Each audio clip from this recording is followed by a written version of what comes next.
Alors finalement, eh bien, je décide de vous lire la lettre que j'ai envoyée à Hervé Ryssen parce que j'estime qu'elle a un caractère universel et qu'elle s'adresse en fait finalement à tous les Français qui sont désireux de défendre chèrement la liberté d'expression.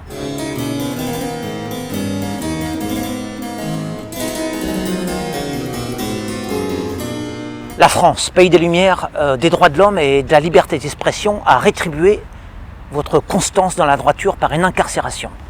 C'est un scandale qu'aucun Français encore debout ne peut accepter. Lorsque la vertu du citoyen reçoit le blâme de la part de la patrie au lieu de l'éloge, eh bien c'est le signe que de grands bouleversements sont en cours dans ce système en pleine impasse. Les patriotes se souviendront de l'outrage qui vous a été infligé. Quand l'heure des comptes sonnera, ils devront payer ce qui aujourd'hui nous opprime. Non, nous n'oublierons pas qu'ils ont osé, en France, mettre l'esprit de contradiction sous les verrous. Vous êtes demeurés intègres et valeureux dans le combat. Votre courage mérite toutes les attentions. La justice vous a accablé. L'histoire vous réhabilitera, Monsieur Ryssen. L'histoire des justes, évidemment, l'histoire des justes, non celle des corrompus qui falsifient la vérité et bafouent les valeurs de la France. Pour elle, vous ne serez plus un ennemi du bien, entre guillemets, comme ils disent, mais une victime de la dictature de la pensée conforme. Et peu importe que vous ayez tort ou raison sur le fond. Chez nous, en France, chacun devrait pouvoir jouir de la liberté de parole sans être inquiété. La France, en ses jours de gloire, a toujours reconnu ses enfants, une fois débarrassés de ses traîtres. Aujourd'hui, les temps sont troublés. Les purs, les honnêtes, les preux sont traînés devant les tribunaux, privés de liberté, raillés par une grande partie des médias, complices, loin de vous salir. L'injure, l'opprobre et l'oppression de ce système inique qui vous a condamné vous donne encore plus de prix à nos yeux. Pour les âmes encore saines et sensées de notre France éternelle, éprise de vérité et de justice, Monsieur Ryssen, vous demeurez un modèle.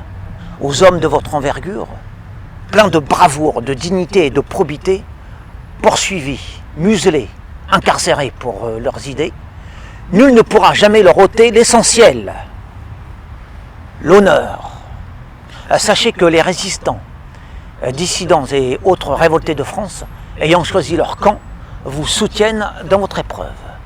Toutes nos pensées volent vers vous, Monsieur Ryssen.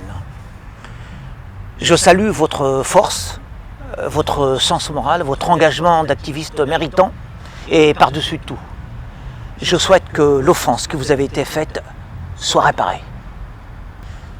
Nous attendons tous que vous vous retrouviez auprès des vôtres, au sein de votre foyer, loin de l'adversité. Bon, après, ce sont des propos plus personnels qui n'entrent pas dans le cadre de cette vidéo. Hommage et honneur à vous de tout cœur.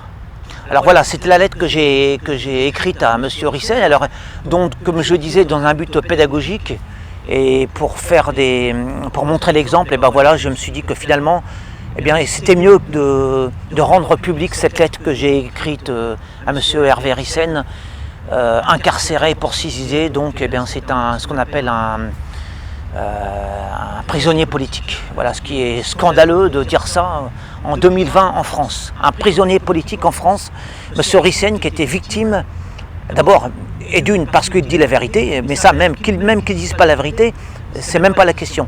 Victime du fait qu'il ait osé contredire le pouvoir. Victime du délit d'opinion. C'est très grave qu'on en soit ici en France. On se croirait sous Pinochet, sous les heures de gloire de Pinochet, si je peux dire. Bon, c'est un scandale et j'espère que ce scandale vous atteint vous aussi, vous Français de tous les jours, si je peux dire.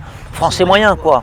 Français normaux, parce que ça n'est pas normal de mettre sous les verrous un homme dont le seul tort est d'écrire des livres, victime de sa liberté de parole en fait. Voilà, merci à tous, imitez-moi et continuons le combat.